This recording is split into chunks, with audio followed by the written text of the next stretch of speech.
for us, it's super important to also let the candidate vet us, because I mean, it's a mutual thing, right? They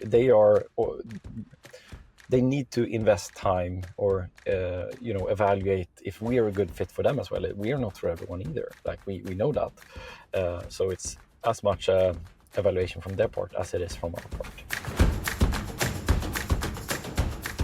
Hey everyone, thanks for tuning in to Career Hack, a podcast dedicated to assisting college students and early career professionals with entering the workforce and ascending the corporate ladder. I'm Brandon Amoroso, co-founder of Apex, a scaleless company that sends 30 plus internships a day to college students across the world searching for opportunities. Today, I'm talking with Johannes Sundlo, who's the people director at Avalanche Studios Group. Thanks for coming on the show today. Thank you for having me. So before we jump into the world of HR, can you give everybody a quick background on yourself? Of course. So I'm Johannes. I've been within the field of HR for the last 15 years or so. I'm from Sweden, as you probably can hear on my accent, but I've been working in global companies my entire career. And I started off in a small recruitment firm in the northern part of Europe, and then eventually ended up working at Spotify for 6 years. And then I did a sprint as a consultant for a couple of years, and then landed in where I am at today. So that's the short sort of LinkedIn overview of what I do and what I am. And for those who aren't familiar with what a people director is, can you explain, what a day looks like in your world? Of course. So what I do is that I lead the HR business partner or the people partner team at Avalanche, and basically what I do is everything from setting a strategic direction to what kind of skills, competences do we need 5 years from now, down to sort of very practical, hands-on questions like how many vacation days do I have left. So it's everything from super strategic, long-term thinking down to very concrete and fractional operational stuff as well. And for the recruiting side of things, how much of that are you doing sort of, bringing people right in from college or early career professionals versus, other means? No, but I mean, so we do a fair bit of bringing in people from college as well. Like it's a mix, obviously, and it ties back to obviously the long-term plan that we have for the different departments that we have. So we try to mix and match as well, and see, okay, what kind of skills and competences do we need, and where do we find them? So, I mean, we try to look at that holistically, and from the perspective of, okay, so we have this targets or goals for the company, and how do we obtain those goals, which then there's different ways and methods on how you acquire skills and how you acquire competencies, but obviously hiring from college or having interns is part of that, so that's how we do that. Got it. And how has that changed since the pandemic? What sort of shifts have had to take place on your end because of that? No, I mean, it's not so I wasn't here during the pandemic, so I don't know the exact way on how they did it then, but I mean, it's more, I think it's more rooted in who we want to be, and also, once again, like what skills do we need to acquire and where do we acquire them, and you need to have that internal sort of fluency between very skilled senior people and also more intern junior people as well early in their career. Like you have to have a blend of that as well, I think, to just to get different perspectives on, okay, how do you develop stuff, how do you do stuff, because they can both learn from each other, and I think that hasn't changed that much, in all honesty. Like that's been as far as I understand, and the focus of us going back since we started, basically. And what would you say are some of the ways that, if you're looking at a resume, especially on the early career side, what are some of the things that would stand out to you? Because obviously, there's a lot of noise when it comes to the application process, hundreds, if not thousands of applicants for some of these roles. What are some of the things that you look for or that jump out to you that make a resume move on to an interview? So first and foremost, the structure, like it needs to be nicely structured. That's not an issue these days when everyone can sort of use ChatGPT to articulate or formulate their resume as well in a good and sort of cohesive way. But I would say it's down to making it relevant for the role, meaning that, for example, if we're looking for someone who is a fantastic animator, for example, well, then you need to put forward your actual skills in that area. And I mean, yeah, it's nice that you've done a lot of other stuff as well, but what we're really looking for is then someone who's really good at animating stuff. So I would highlight the skills and that is mentioned in the job ad, like, okay, how have you applied these skills that we're looking for, basically. And people do a so-so job, in all honesty, in that, even though they now use AI tools to help them with this. Like, it's still, I still lack that sometimes, that, if we're saying we're looking for a certain skill or competence, that is actually what we're looking for. And that's sort of the must have. Like, you need to have certain skills in order to be sort of eligible for the job. And then, yes, it's super nice that you've done a lot of other stuff as well, but I said, like, you need to articulate that this is what I've done in regards to what you're looking for. So and that's a general pattern I see across all roles, all levels as well. Like, it's not only junior people as well, and you can obtain these skills in different ways. Like, it's not only relevant that, obviously, that if you are an animator, like, yeah, sure, it's nice that you worked in different places, but I mean, you could acquire those kind of skills elsewhere as well. So highlight how you've obtained and how you use the skills as well, that we're looking for, and that's a really good start. How obvious is it when somebody uses or is too reliant upon AI in building their? No, it's. I mean, there's obviously certain sort of giveaways. It's quite hyperbolic AI still. Like, it exaggerates a bit in regards to, okay, what have you actually done, and so forth. But I mean, it's getting gooder, or it's getting better and better, I would say. Now the AI sort of resume part as well, and I don't worry about that as long as it's relevant, right? Like, if you have a certain skill set, or you've done certain things, and the AI helps you to highlight that, that's fantastic. But I mean, the tricky part, or the non-ethical part, even from my point of view, is that if you highlight stuff that you haven't done, or like the AI takes the job ad and just matches your CV to that, even though it might be things in there that you haven't done, well, then becomes a problem, right? But still, I'm 100% for that you utilize AI and utilize the tools out there as well to make you shine, and also to make you your best possible self, because not everyone is super used to writing CVs, right? And can be tricky. But as long as you're honest and truthful, and once again, like, highlight your skills, then I see no problem in using AI. Yeah, I think being able to use it as a tool is something that's really important in the workforce nowadays. If anything, those that are able to leverage it more effectively are going to stand out versus others. I 100% agree. And it is crucial to some extent that you can utilize these tools, but obviously, again, like, it's down to the ethical part. Like, be truthful, and make it highlight what's unique about you.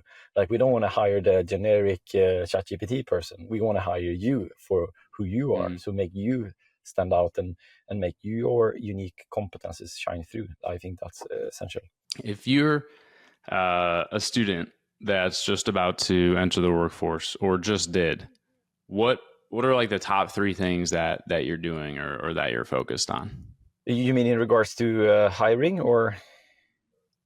No, if to put yourself in the shoes of, like, Okay. if you were leaving college right now, Yeah. summer 2024, what are the 3 things that you're doing to be able to stand out and get that job, or if you do have that job, then be able to thrive and flourish within that position for the first time? So I do think that the general AI competence that is crucial as well to have now, and we alluded to it a bit, but I can't stress that enough. I think that will impact your future sort of work chances tremendously. So I like, if you're not already learning AI in whatever field you are, and I mean that more broadly than learn generative AI, in whatever field you are, I think that will impact your work one way or another, if you're a white collar worker at least.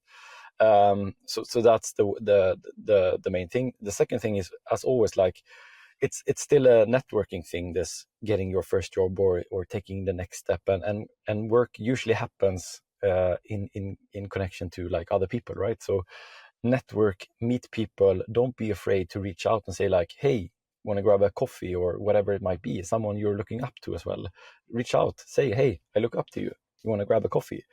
And I always, like when speaking to students, I always urge them to do this. And especially like when I speak to HR students, I say that to them all the time, like, hey, hook me up on a coffee. Like, I'd be happy to talk about HR and how you find your way into HR over a coffee.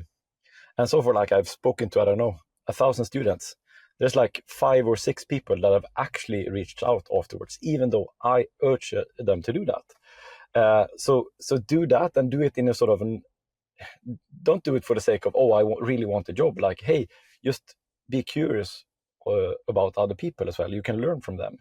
And most people, like, they don't turn you down saying like, hey, you're stupid for reaching out.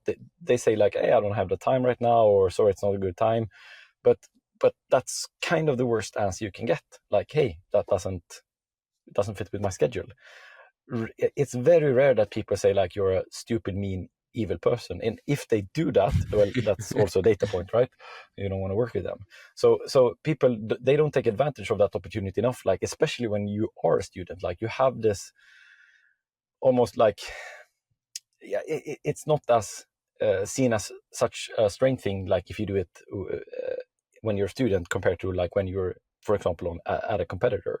So use the sort of student advantage that you have. And lastly, I would say like,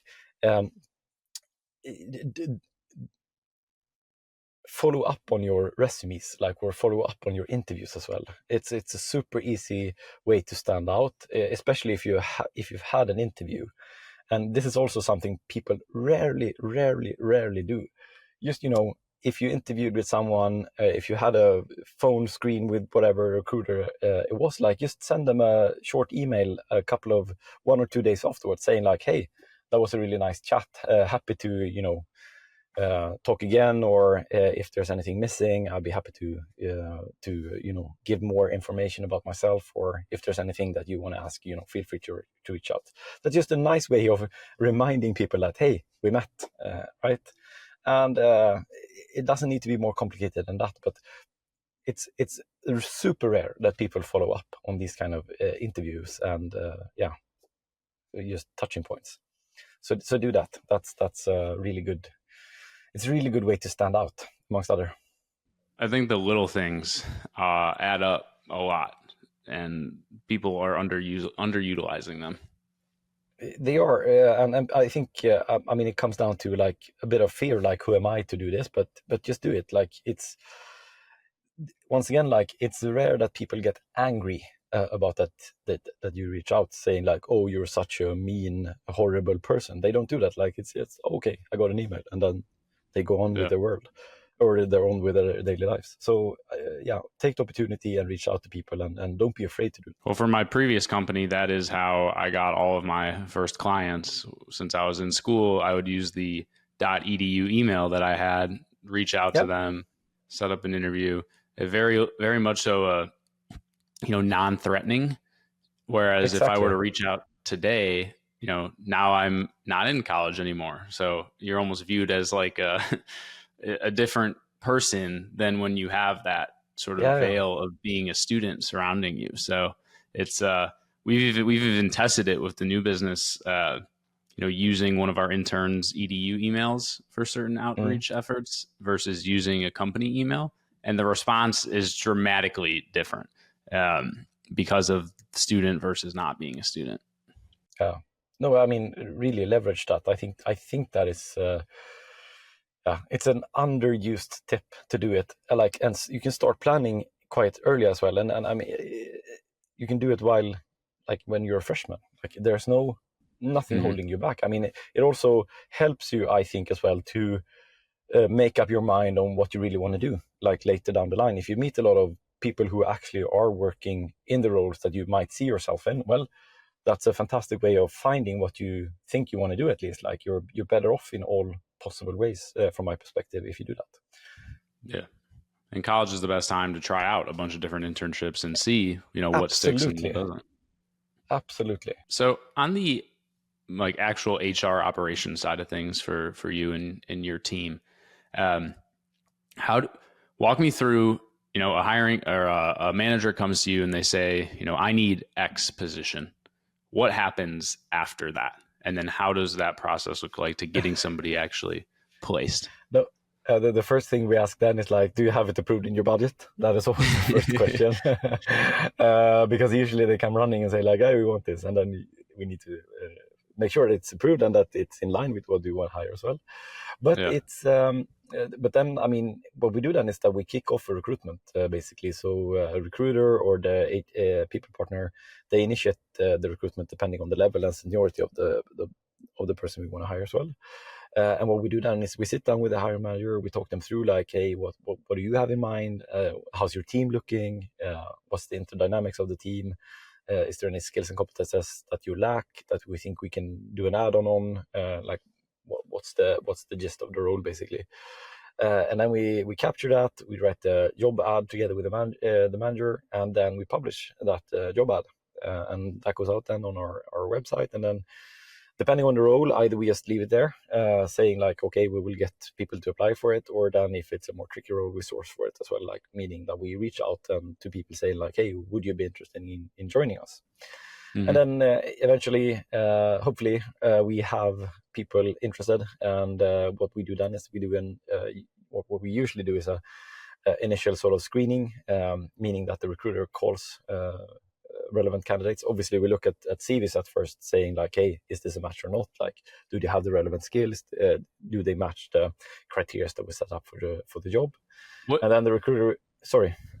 What percentage would you say go from applied to relevant? Like, is there a big drop off between that stage? No.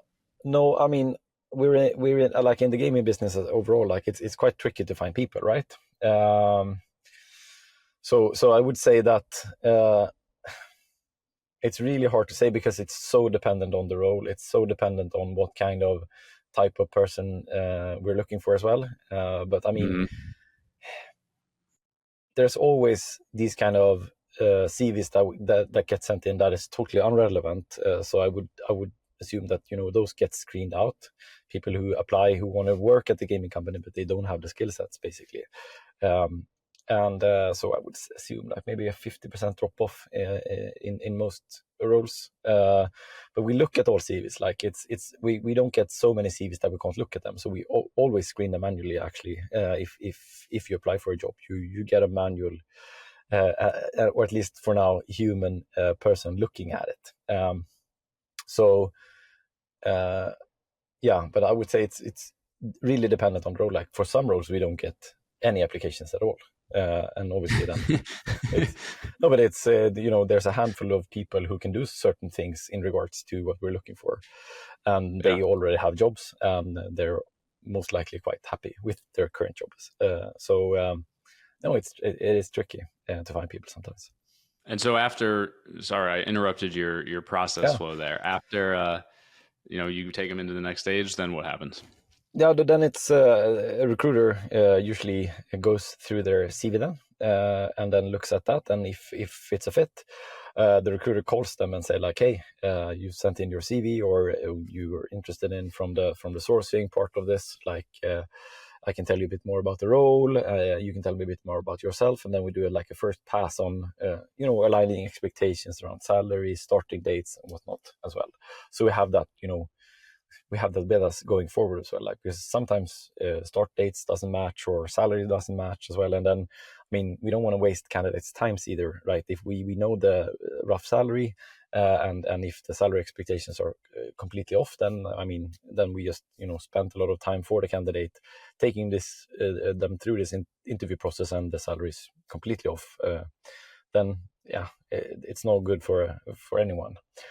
So we check that, and after that, it's usually the hiring manager who meets the candidate if everything goes well in the first stage. And then depending on, it's usually a subject level expert or subject matter expert meeting the candidate as well, making sure that they have the right skills once again and the right competencies. And then could be someone else meeting them, the team or a coworker or whatever, but it depends a bit on the role as well. And then what we do after that is if the stars align and the candidate finds this interesting as well, then we make an offer.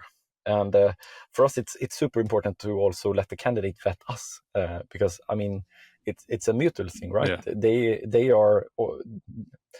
They need to invest time or evaluate if we are a good fit for them as well. We are not for everyone either. Like we know that, so it's as much evaluation from their part as it is from our part.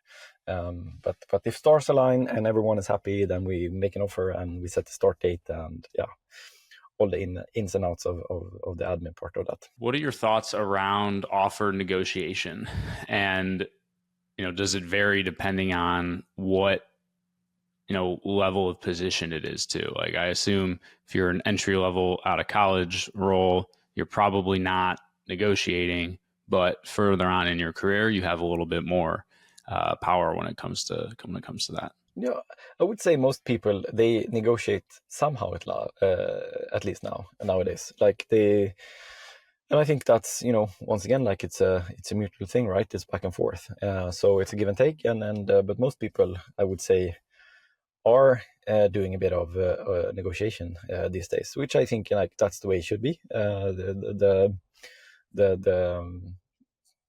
It's the nature of doing business, right? It's negotiation. So no, that makes sense. And I've read studies around how once you are employed, you should be going and asking for a raise anywhere between every 6 to 12 months because of sort of the squeaky wheel getting the grease, but also typically when people move around to different companies, at least in the US, they have higher salaries than if they stay put with one business. Yeah, no, but I mean, and we do a yearly salary review, so we do that automatically as well, and obviously try to be at market and then stay competitive as well, because we know that we are in a competitive landscape. Can we do this better? Absolutely, we can all be better, but we have this sort of yearly cycle where we do that, and also being like in the basis Swedish company, we do also a gender pay analysis every year in all our markets, even though we don't need to do it in any other market in Sweden, but we still do it in all the markets we operate, and it's still it's crucial for us to do it, to make sure that we have no deviances between different genders, different ethnicities and whatnot. So it's that is super crucial for us as well, to make sure we pay fair between all the variances that we might have. Yeah, that makes sense. I think pay equity is super important, especially amongst a larger workforce when people might be in similar roles. And we've raised people just because we hired somebody else who happened to be at a higher salary, but you wouldn't want those people to be working together and then for them to find out somebody who has the same title and role is getting paid more just because that's what they negotiated for when they started. So exactly, we've like to jump out ahead of that before it becomes a problem. Yeah, no, it's the exact same thing here, and that is super crucial for us that we try to stay competitive and fair in all our markets. So yeah, especially in an industry like yours where it seems like it's very there's only so many people that can do what you need to be done at the company. Exactly. And I imagine there's a lot of people talk, and so reputation is very important, which is something that we've even, when talking with companies, like they're even focused on what the application process looks like for a role, because if the candidate doesn't get the job, they still want them to have had a good experience, because later on down the line, they might come back for a different position or things like that. Exactly. Oh, it's and I also think it's the right thing to do, right? It's yeah. Well, thank you so much for coming on the show today. I really appreciate you taking the time. Absolutely, my pleasure, and have a fantastic summer. Yeah, you as well. Before we hop, can you let people know where they could find your business online? The easiest way is to follow us on LinkedIn. So search for Avalanche Studios Group, and I'm Johannes Sundlo on LinkedIn as well. So that's an easy way to follow us. Awesome. Well, for everybody listening, as always, this is Brandon Amoroso. You can find me at scaleless.ai and apexearlycareers.com. We will see you next time.